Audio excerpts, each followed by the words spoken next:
Voilà, merci beaucoup, chers téléspectateurs, chères téléspectatrices, chers internautes. Je vous souhaite la bienvenue dans cette émission Li Culture et dans cette télévision Li TV.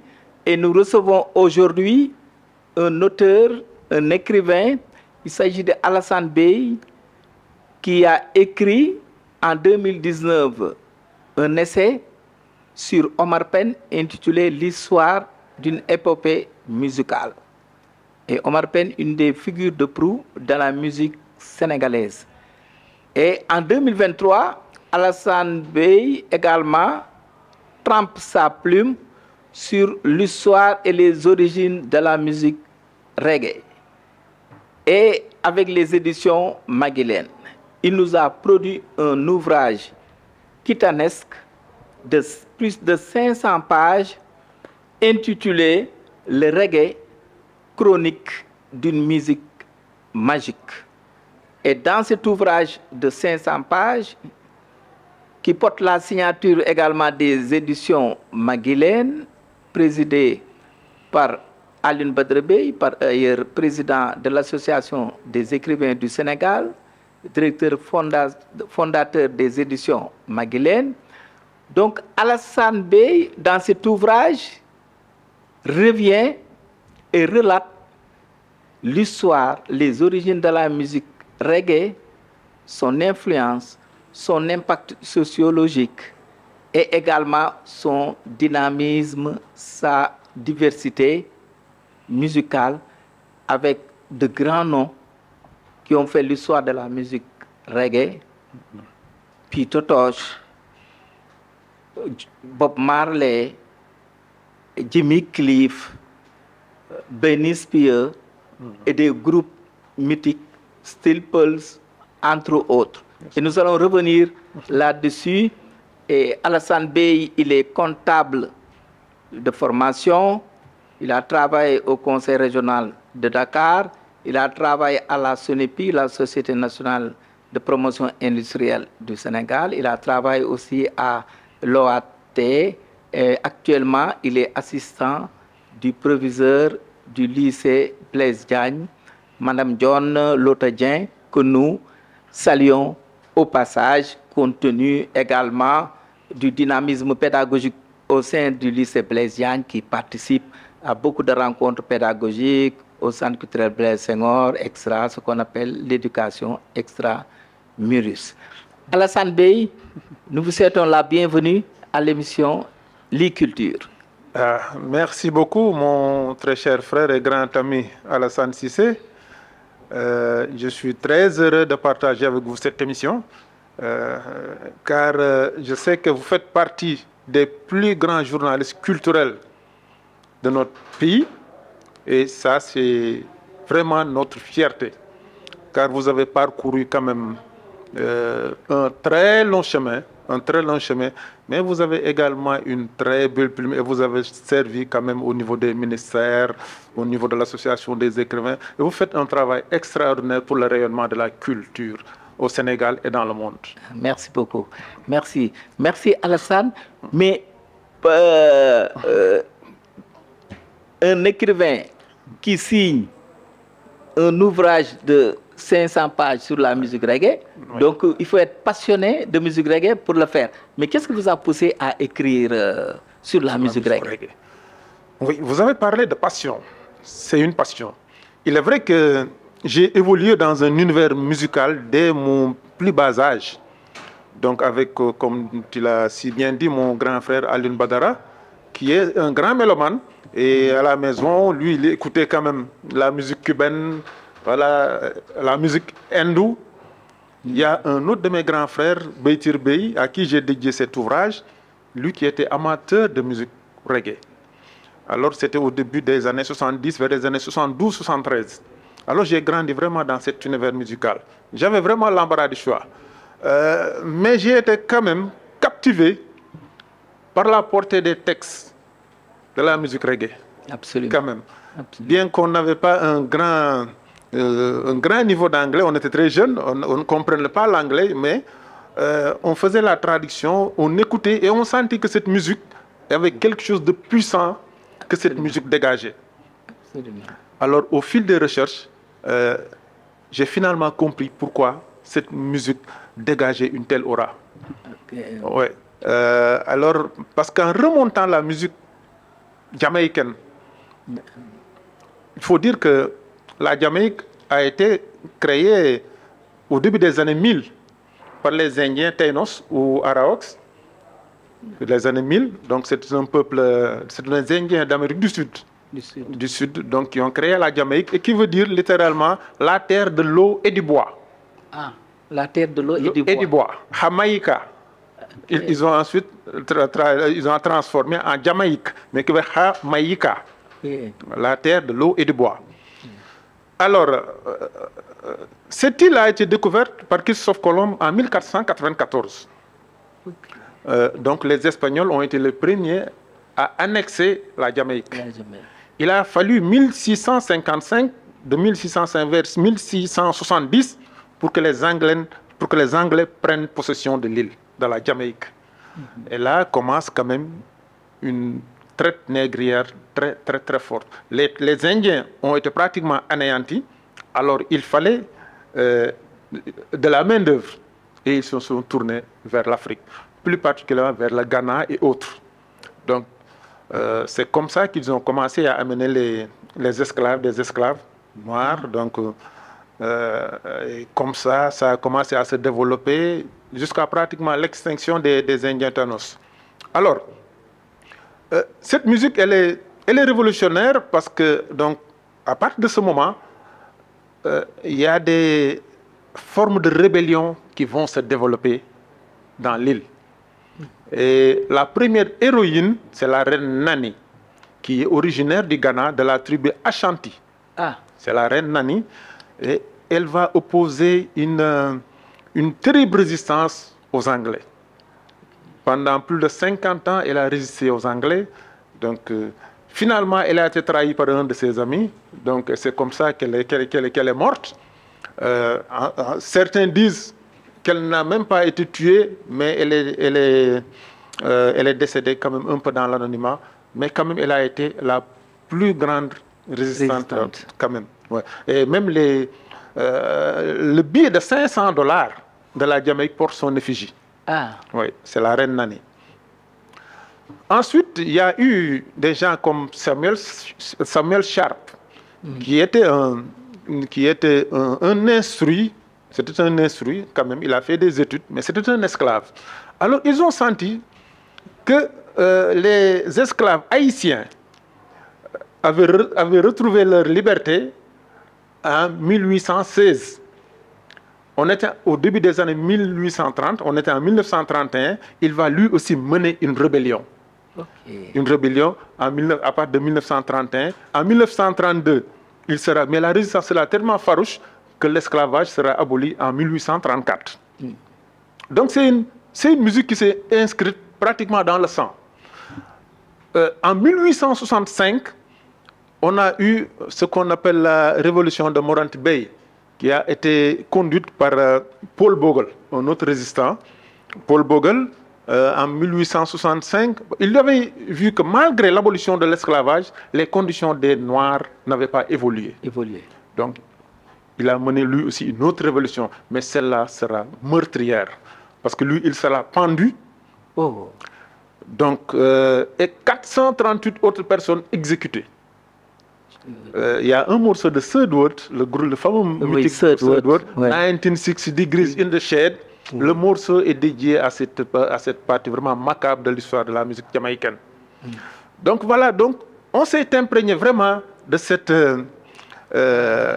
de tout ça pour vraiment nous attacher à cette musique que je qualifie de magique, qui a su traverser les temps et qui a su traverser aussi l'espace. Oui. Et les générations. Et les générations. Parce que, pour en revenir à la musique, parce que nous allons parler aussi des résistants beaucoup plus modernes, comme le Guyanais Walter Rodney, qui est un grand historien. C'était un historien guyanais et qui délivrait des cours dans les universités de la Jamaïque. Mais il avait une autre facette. Il voulait que les Noirs s'imprègnent de leur culture. Alors, pour ceux qui n'étaient pas instruits, il donnait des cours dans la rue pour leur faire comprendre leur histoire. Leur histoire. Alors, en 68, il y a eu beaucoup d'événements. En octobre 68, il est sorti de la Jamaïque pour aller au Canada pour donner des cours là-bas. Alors, les autorités jamaïcaines étaient tellement contents qu'il sorte du pays pour pouvoir l'empêcher de revenir. Ils ont formé empêché de revenir, ce qui avait créé les émeutes Rodney. Rodney, que l'on appelle en jamaïcain Rodney Riots, les émeutes de Rodney, en 1968. Il a été finalement lui aussi tué en 1980 parce qu'il avait vraiment donné aussi du fil à retordre. C'était un panafricaniste né. Oui. Et on a vu sur la couverture Marcus Garvey qui prônait le Back to Africa. Back to Africa. Oui. Et donc, ça rappelle un peu la relation entre les reggaeman et le roi Haïlé Sélassié de l'Éthiopie. Tout à fait. Ouais. Parce qu'en fait, Marcus Garvey, comme Marcus Mosiah Garvey, c'est pour les Jamaïcains parlent que lui, c'est le Moïse noir. C'est le Moïse noir. En fait, lui, il avait prôné quand même le retour en Afrique. Il a beaucoup voyagé. Il a chanté le panafricanisme un peu partout. Il veut dire que l'homme noir doit se prendre en charge et les Noirs doivent s'entraider pour leur propre développement, le développement de l'Afrique.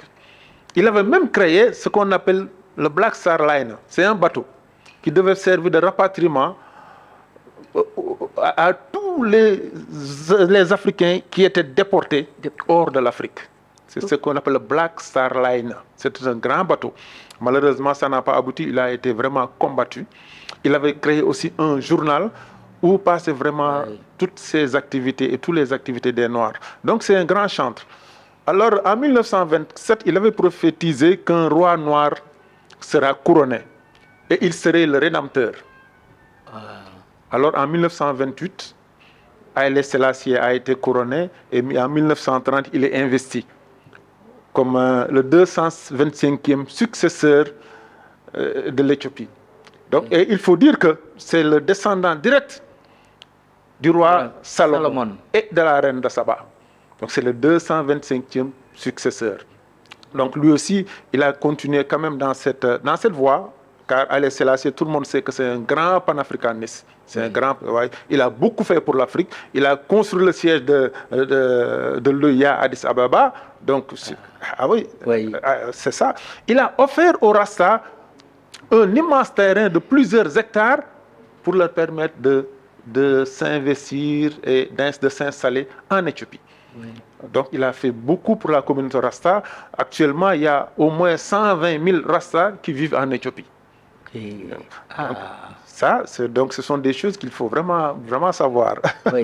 Et on rappelle que Haïlé Sélassié, Léopold Sédar Senghor, Gamal Abdel Nasser, Sékou Touré également, entre autres, Hassan II, ils ont été les fondateurs de l'Organisation de l'Unité africaine en 1963 en Éthiopie. En Éthiopie, tout à fait. C'est extraordinaire. Avec la naissance de l'Organisation de l'Unité africaine, dont les chartes les poussaient à combattre pour la libération d'autres pays africains, pour leur indépendance. Au moins ça, c'est un acquis. C'est un acquis. Et Haïlé Sélassié avait un discours que Bob Marley avait repris. C'est le morceau war. C'est le morceau war. Oui, donc ça date de même. C'est le discours qu'il avait servi en 1963. Quand il parle de la couleur de la peau, tant qu'une race supérieure, tant qu'il existe une race supérieure et une race inférieure, il n'y aura pas de paix. Tant que la couleur de la peau aura une influence sur la couleur des yeux, il n'y aura pas de paix, il y aura toujours la guerre. Donc c'est ce qu'il développe dans ce morceau. Et c'est ce morceau qu'a quand même repris Bob Marley très bien, War, et qu'on peut vraiment écouter un peu partout et apprécier. Oui. Et dans ce morceau qui est cumulé avec Trouble, Bob Marley, Haïlé Sélassié disait Ce dont nous avons besoin, c'est l'amour des enfants, l'avenir des enfants, et non Mais c'est la ça. guerre. Vous savez, le reggae a été admis à l'UNESCO, au patrimoine immatériel de l'UNESCO en 2018. 2018, Plus ouais. exactement le 29 novembre 2018. 2018, classé patrimoine mondial de l'humanité. Absolument. Ouais. Mais c'est par rapport à son discours. Ouais. Parce qu'il y a l'humanité, Ouais. il y a l'amour, mais il y a aussi la résistance. Oui. Il y a la résistance, Ouais. donc, mais aussi il y a l'aspect socio-politique et l'aspect spirituel. Donc tout ça font que cette musique, comme je l'ai dit tantôt, elle est vraiment magique. Ouais. Parce qu'il y a un genre musical que Bob Marley lui-même disait que c'est vraiment la musique reggae dans son âme, ce qu'on appelle le Nyabingi. C'est une musique qui est à base de percussions. Vous savez, même les percussions Rasta ont des significations. Il y a le premier qui s'appelle, la première percussion, c'est le bass drum. Le bass drum signifie, donc il y a le bass drum, il y a le repeater, il y a le fundé. C'est 3 genres. Donc, chaque genre a une explication. Donc, pour en termes, je vais commencer par le fundé. Le fundé qui est la fin, qui est la révolte. C'est une musique de révolte. Le repeater qui est la révolte. Le fundé qui est vraiment l'harmonie, qui est l'amour. Voilà. Oui. Donc, chaque mot, chaque percussion a une signification. Oui. Et c'est intéressant. Et donc, d'abord, avant de continuer, est-ce qu'on peut trouver ce livre au siège des écrivains du Sénégal, oui, au point E, c'est ça. et également au siège des éditions Maguilène à Colobane? Oui, oui, tout à parce fait. que c'est très riche et c'est très important, ce que vous dites. Absolument. Surtout à propos du reggae. Ouais. Donc, le reggae, en plus des messages contre les injustices sociales, oui, il y a des messages d'humanisme, d'humanité. Vous l'avez dit. Oui. Mais également, il y a des messages de ce qu'on peut appeler social living, de vivre ensemble. C'est le vivre ensemble. De cohésion sociale. Et ça, c'est important. Oui, mais c'est une musique de paix. Donc, malgré quand même le discours d'engagement, parce que c'est une musique de résistance, mais le Rasta prône la paix, prône le vivre ensemble. Et ça, c'est hyper important, surtout dans la société dans laquelle nous évoluons. Mais il faut dire que ce discours a été tenu quand même depuis les années 70. Et les Rastas ont été toujours constants. Toujours constants. Haïlé Sélassié est venu en Jamaïque le 21 avril 1966. OK. Donc, Bob Marley n'était même pas présent. Il était en ce moment-là aux États-Unis. Il venait de se marier avec Rita. Ils ont fait quelques jours et il est parti aux États-Unis pour trouver du travail. Mais quand Bob Marley l'a su, Rita lui a montré quand même, ou l'a appelé et lui a dit comment était le négus. Bob Marley, c'est à ce moment qu'il s'est proclamé Rasta. Il faisait de la musique, certes, mais il n'était pas Rasta. Oui. Oui. Mais donc, l'influence de cette musique, elle est mondiale. Elle est vraiment mondiale. Et je vous dis que Peter Tosh, par exemple, Peter Tosh, qui est considéré comme l'un des plus grands révolutionnaires de la musique reggae, mais quand même dans ses discours, malgré qu'il prône donc une résistance, mais il y a toujours à côté la paix. Parce que tant qu'on n'aura pas la paix, on ne peut pas vivre ensemble. Absolument. Il faut dire que les politiciens jamaïcains aussi ont beaucoup contribué à ça. Ouais. Il y avait 2 grands groupes, 2 grands partis, le GLP, Jamaican Labour Party, et le PNP, People National Party, de Michael Manley et Edward Siaga. Oui. Ils ont utilisé les Rastas comme des gangs. Les élections de 1980, il y a eu presque 800 morts. En Jamaïque. En 1972, pour en revenir un peu, les élections de 1972, les Jamaïcains, les Rastas, ont accompagné Michael Manley pour la conquête du pouvoir. Michael Manley avait un bâton qu'il disait détenir donc de l'Éthiopie, et qui c'est comme le bâton de Moïse. Voilà, donc qu'on appelle the road of correction. Alors, c'est avec ça qu'il a fait la campagne. Les Bob Marley, de grands artistes, Delray Wilson, de grands artistes l'ont accompagné jusqu'à la conquête du pouvoir. Mais quand, en 1976, il n'a pas répondu à leurs aspirations, les Rasta l'ont attaqué, ils l'ont défendu, mais ils l'ont attaqué quand même, en espérant qu'il y aurait quand même un développement dans leur gestion quotidienne, dans la vie donc des Rasta. Donc ça n'a pas été le cas. Et en 1980, ce sont comme je l'ai dit, des élections meurtrières. Malgré que Bob Marley avait organisé ce qu'on appelle le One Love Peace Concert en 1978.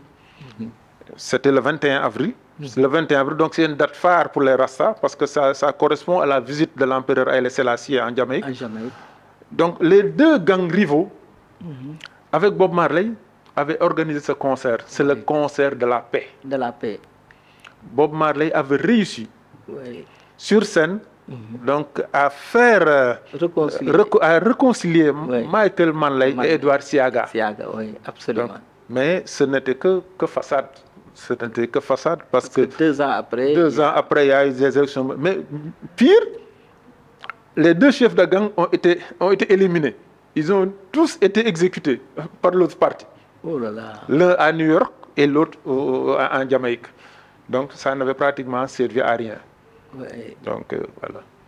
Mais finalement, dans le processus maintenant, la Jamaïque est en paix en termes politiques. Oui, la Jamaïque est devenue quand même beaucoup plus stable. Donc avec la politique, c'est devenu beaucoup plus... On a moins d'élections meurtrières. Donc voilà, c'est actuellement dirigé par une dame. Et que vraiment, ça se passe bien quand même. Oui. Et on se rappelle aussi du grand concert de Bob Marley au Zimbabwe.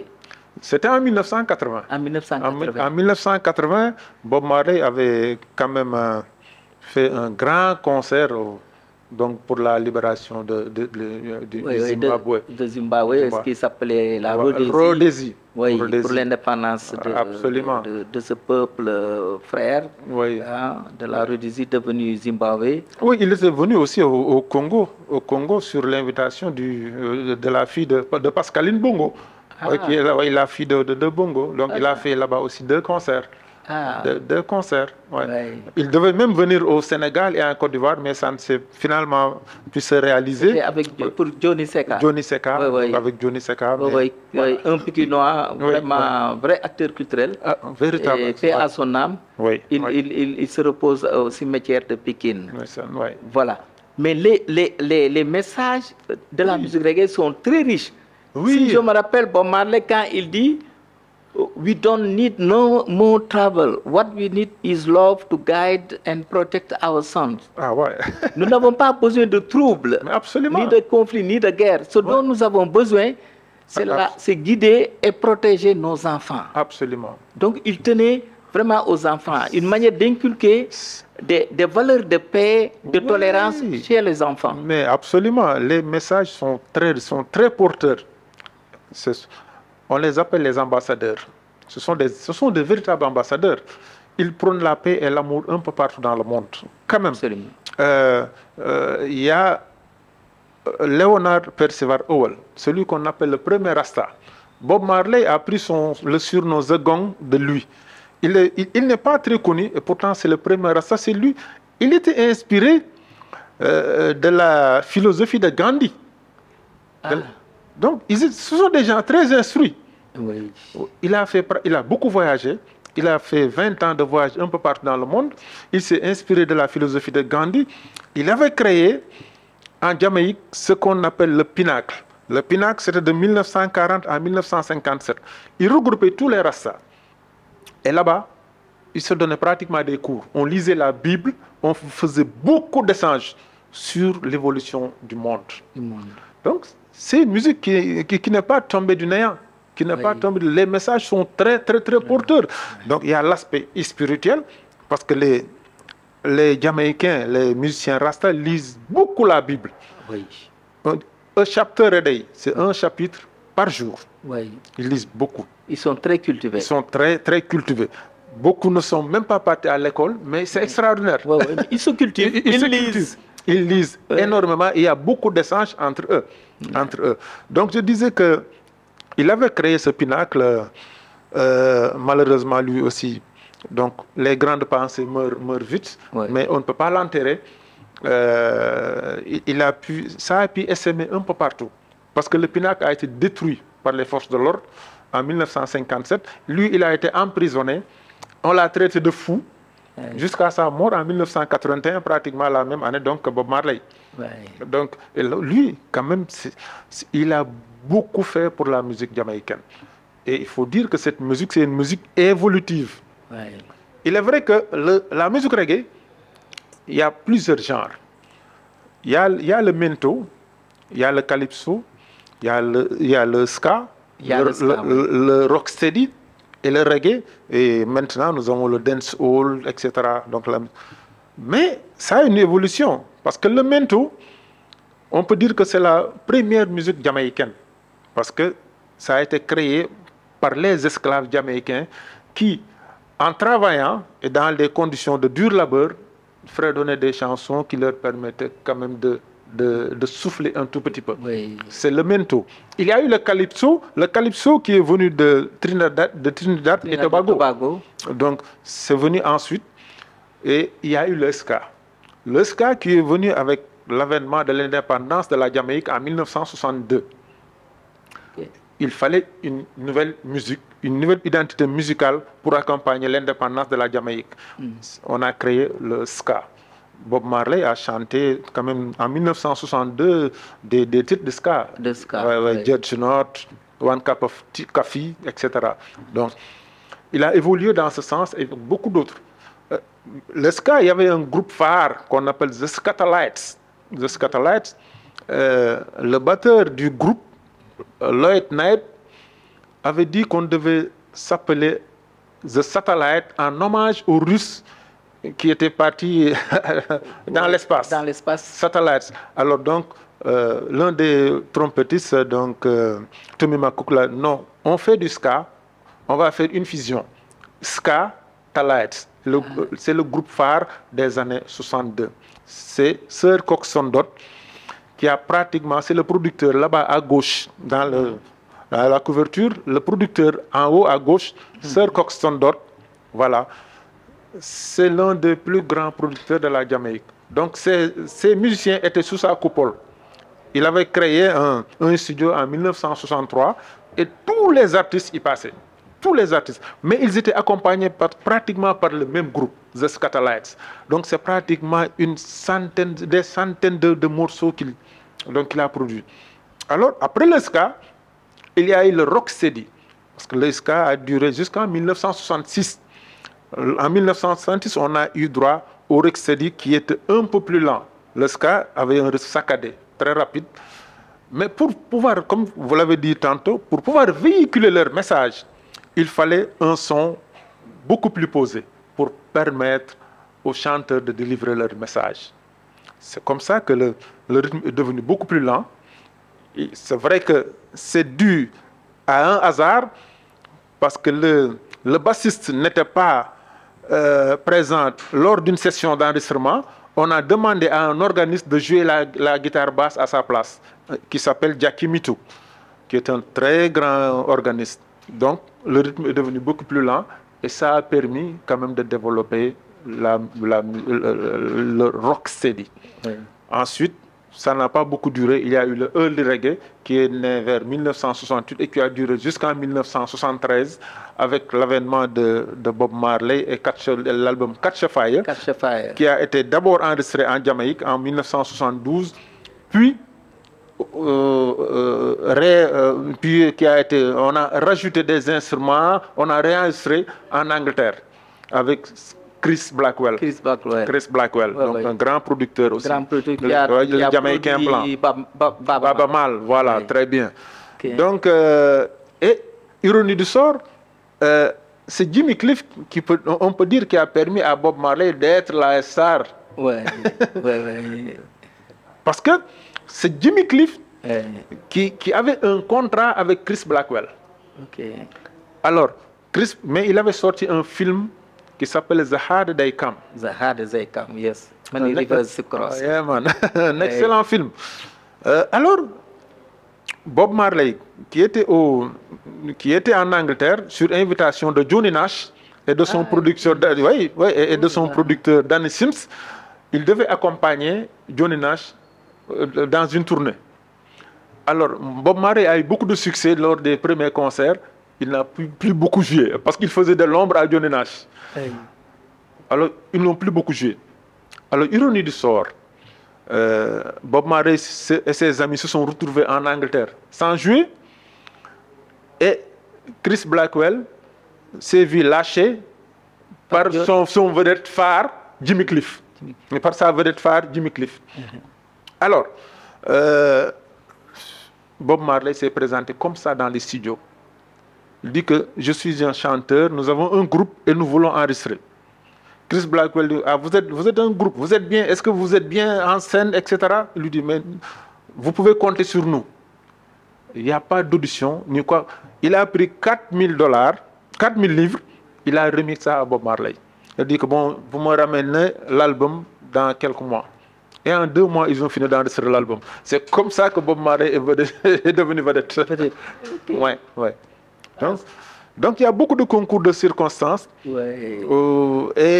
Quand même, les Rastas sont très engagés. Leur engagement dans la nature. Parce que la plupart des Rastas, c'est des végétariens. Oui. Parce qu'ils respectent beaucoup la nature, l'environnement. Absolument. Il y a un 2 poètes qui s'appelle Mutabaruka. À la Nwop de son vrai nom. Mais lui, il marche pieds nus. Parce qu'il dit qu'il va être en contact permanent avec la nature.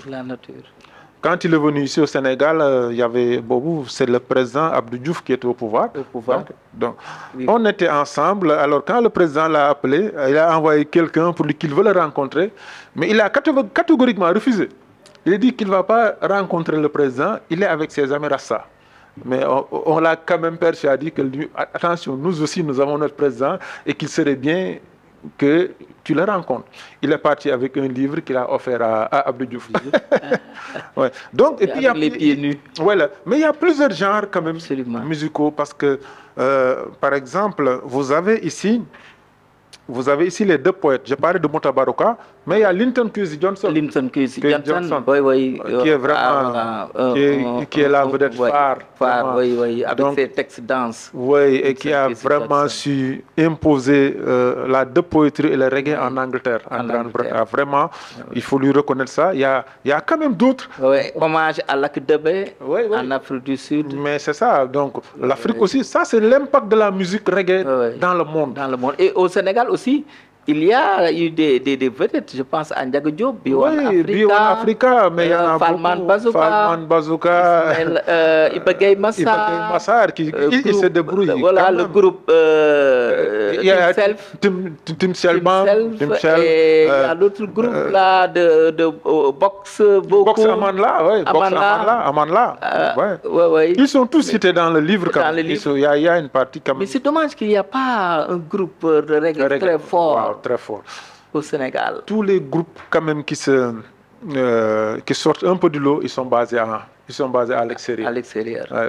Les Natijans et autres. Ils font de Il a fait avant-hier un concert. Ils font de belles choses. Ils sont dans le cadre de Stereo Africa Festival. Mais je me rappelle quand Bob Marley est décédé, la presse avait écrit, il dressait la jeunesse tiers-mondiste. À l'époque, on parlait de tiers-mondiste face à l'Occident. Parce que aussi, les règlements n'ont jamais voulu l'injustice, c'est-à-dire l'impérialisme, c'est-à-dire Babylone. Comment appréciez-vous ça? Mais c'est ça, c'est quand même le fondement même de la musique jamaïcaine. C'est la résistance face à l'oppression. L'Occident qu'on considère à Babylone. Babylone qu'il faut vraiment détruire. Parce que tous les maux que la Jamaïque, que le tiers-monde rencontre, c'est dû à Babylone, l'Occident. Donc il fallait vraiment faire face. Et la musique reggae donc sans armes, a su quand même triompher de ce combat. Oui, à travers le monde. Et ça, c'est important de le signaler. La musique reggae s'est imposée à travers le monde. Mais partout, dans tous les continents. En Amérique, aux États-Unis, il y a de grands producteurs qui ont imposé la musique reggae aux États-Unis. Je pense à Dr. Dre qui est un Américain, mais qui a créé des labels uniquement reggae. Donc il a su imposer la musique reggae aux États-Unis. Et il y a Lloyd Banks qu'on appelle Bulwaki, Waki's House of Music, qui a réussi à imposer cette musique. Il a même fait de sorte que tous les grands artistes jamaïcains puissent venir aux États-Unis et enregistrer sur place et faire énormément de tournées. Bob Marley a fait beaucoup de tournées aux États-Unis, énormément avec beaucoup de succès. Et jusqu'à présent, donc voilà, ça ne s'estompe pas. Oui, oui, donc nous saluons aussi les efforts créatifs de Alpha Blondy, en Afrique, de Tikenja, Koli, et aussi des promoteurs de la musique reggae, Cheikh Amala Doucouré du Sénégal, Maha de Gorée. Je salue au passage mon ami Dred Amala.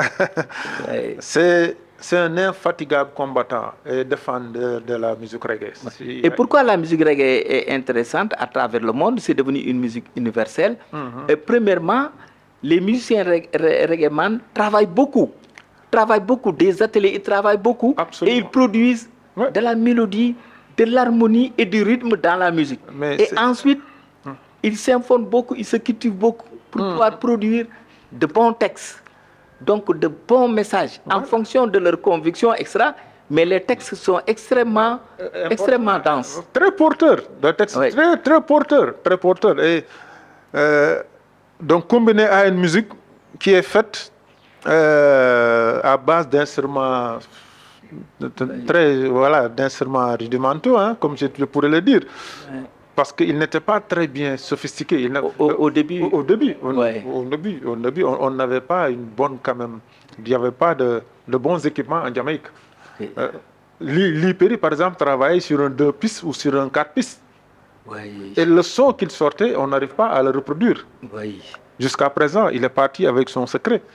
Donc, et pour en revenir au message, sur le plan spirituel, comme je l'ai dit tantôt, il y a un artiste qui s'appelle Prince Farai. Prince Farai qui fait ce qu'on appelle du DJ style et du dub poetry. Parce que Prince Farai, c'est un dub poète, mais il fait ce qu'on appelle on les appelle les griots de la Jamaïque. Parce que ce sont des toasters. Ils parlent sur la musique. On leur sert quand même la musique. On compose d'abord la musique et ils posent leur voix dessus, en délivrant leur message. Mais Prince Farai a sorti un album en 1975 qui s'appelle Psalm for I. Mais dans cet album, il ne récite que les psaumes de David. Vous voyez un peu, rien que des psaumes.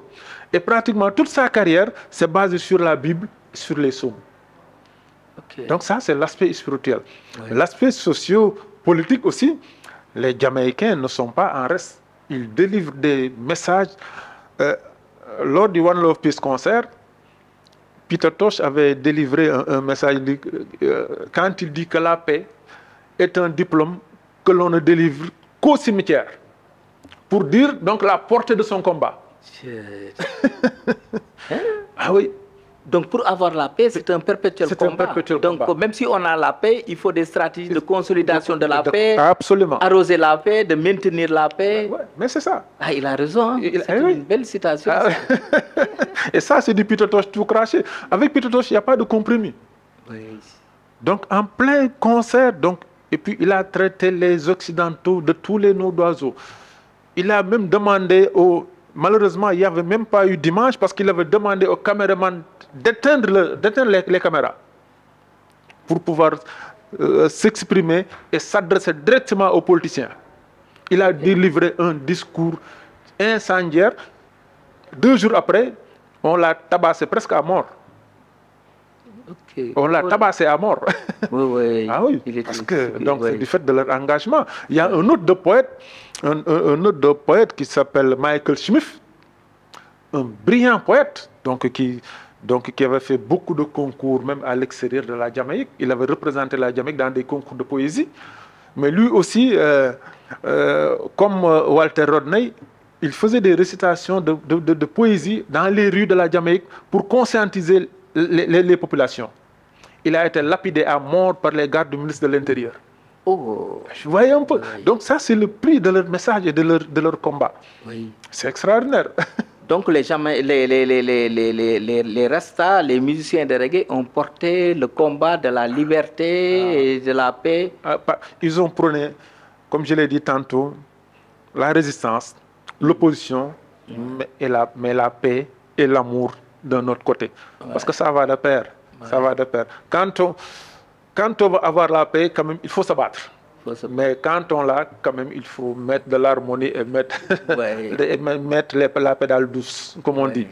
Donc, voilà, c'est... Et donc, nous étions avec Alassane Bey, et ce livre est préfacé par Olivier Albo, et postface le professeur Abdoulaye Racine Senghor. Oui, il faut que je rende hommage à ceux qui ont contribué à ce... Olivier Albo, c'est qui? Olivier Albo, c'est un ami français.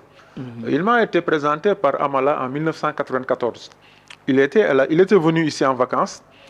Il était à la recherche d'un album reggae. Alors Amala m'a appelé, parce qu'avec Amala, on se connaît depuis 1989. Il m'a appelé pour me demander si j'avais cet album. Je lui ai dit que bien sûr que je l'ai, et même j'ai sa version instrumentale. Il me dit, ah bon? Alors, j'ai enregistré les deux albums dans une cassette que j'ai offerte gracieusement à Olivier Albo. Alors, il a demandé à me rencontrer. Alors, quand il m'a appelé, je lui ai dit que oh, c'est pas la peine. Ça, je fais ça naturellement. Parce que, voilà quoi, le rasta est partagé. Mais il a insisté. Alors, on s'est rencontrés, on a beaucoup discuté. Et c'est comme ça qu'est née une relation vraiment très franche. Et dès son retour, il m'a envoyé une dizaine de cassettes. Et donc, c'est l'un des plus grands spécialistes de la musique jamaïcaine. Il a fait 7 fois la Jamaïque.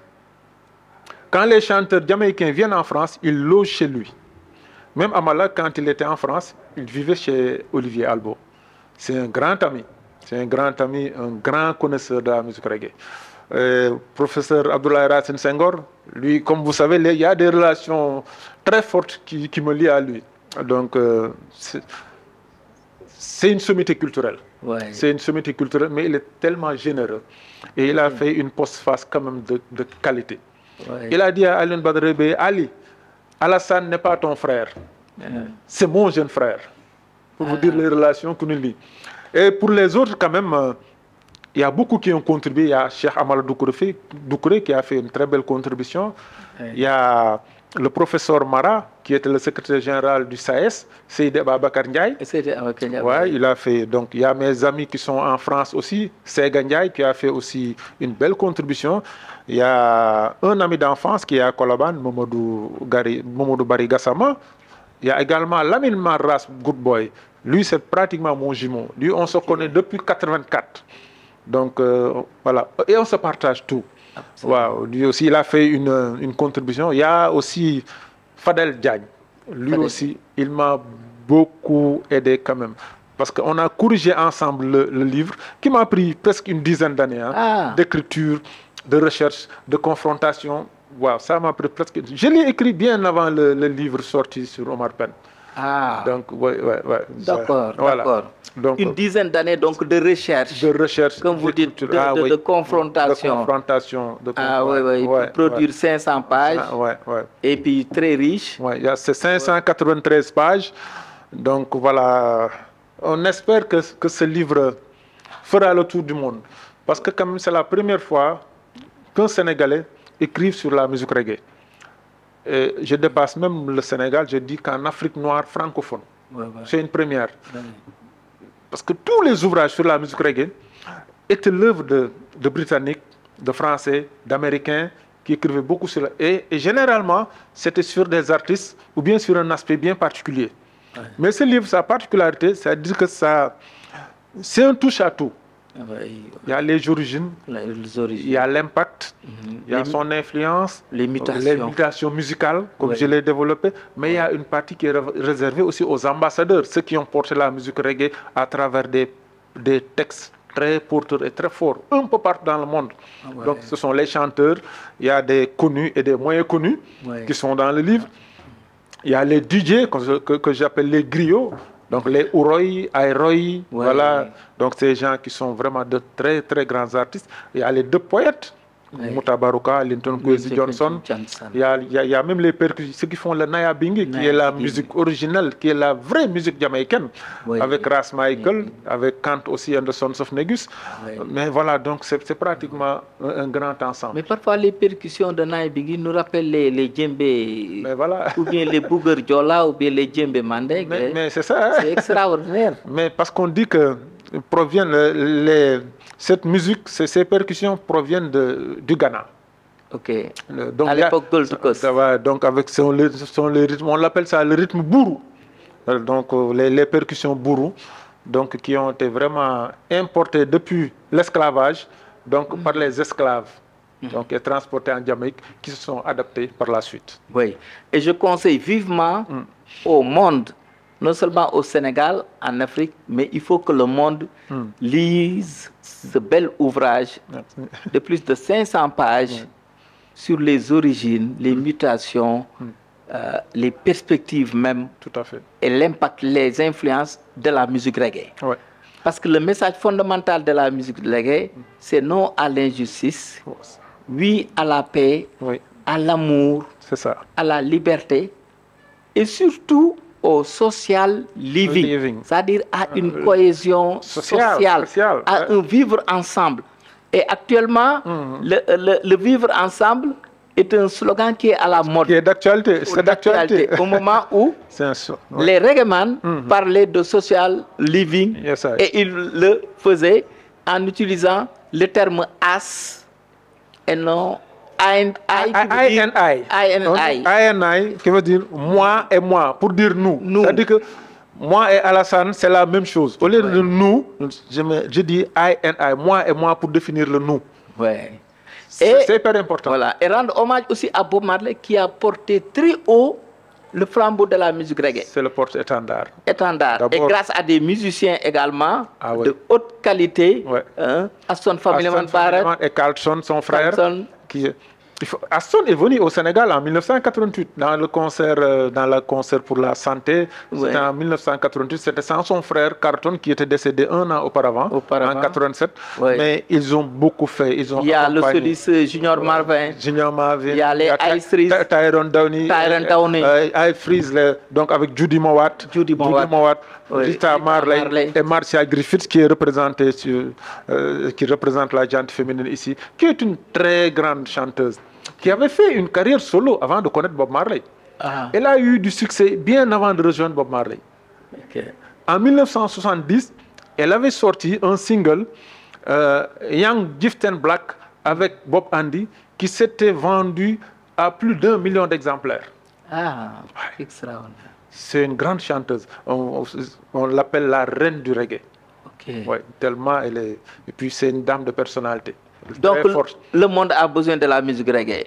Oui, mais qui nous nourrit, qui nous arrose des messages de paix, d'humanité, de spiritualité et de social living. Alassane Bey, auteur de ce bel ouvrage, le reggae chronique d'une musique magique, de 593 pages, que vous pouvez trouver au siège de l'Association des écrivains du Sénégal, au Point E, et au siège également des éditions Maguilène à Colobane, dont le directeur général fondateur, M. Alioune Badara Bey, écrivain, dramaturge, poète, vraiment qui a porté également la littérature sénégalaise au-delà des frontières nationales. Alassane Bey, votre dernier mot. Oui, juste vous remercier encore une fois de m'avoir permis de m'adresser quand même aux internautes, aux téléspectateurs et téléspectatrices, de parler de musique reggae, qui est une musique un peu méconnue, incomprise, je dirais. Incomprise parce que les gens ne vont pas jusqu'au fond des choses pour savoir. On pense que le Rasta, c'est que celui qui écoute la musique reggae, c'est quelqu'un qui se drogue, qui porte des locks, qui porte voilà, qui est enguenillé. C'est pas ça. La musique reggae, c'est dans le cœur et c'est dans l'esprit. Parce que c'est une musique de cœur. La musique basse de la musique reggae est calquée sur les pulsations du cœur. C'est pourquoi cette musique est magique. C'est inspiré du rythme cardiaque. C'est hyper important. Donc, ça résonne. Okay. Ça résonne. Donc, je remercie quand même le président Alioune Badara Bèye qui m'a permis de sortir cet ouvrage. Et je remercie aussi Abdoulaye Fodé Ndione qui a fait la mise en page. Donc, qui m'a été d'un très grand apport, et tous ceux qui ont contribué, mais aussi le directeur du livre et de la lecture, M. Ibrahim Lo, qui m'a été aussi d'un très grand apport. C'est l'occasion de saluer aussi le travail qu'il effectue à la direction du livre et de la lecture. Mais remercier ma famille, mon épouse, Siga, que j'appelle Rita. Donc, qui est une fan de reggae. Et tous mes enfants, donc, qui ont quand même grandi et qui ont été bercés à la musique reggae. Donc, toute la famille B à Colobane et les populations de Colobane dans leur intégralité, dans toutes leurs composantes, qui est ma famille naturelle. Mon quartier de cœur, Colobane, donc, quand même, Colobane qui m'a tout donné.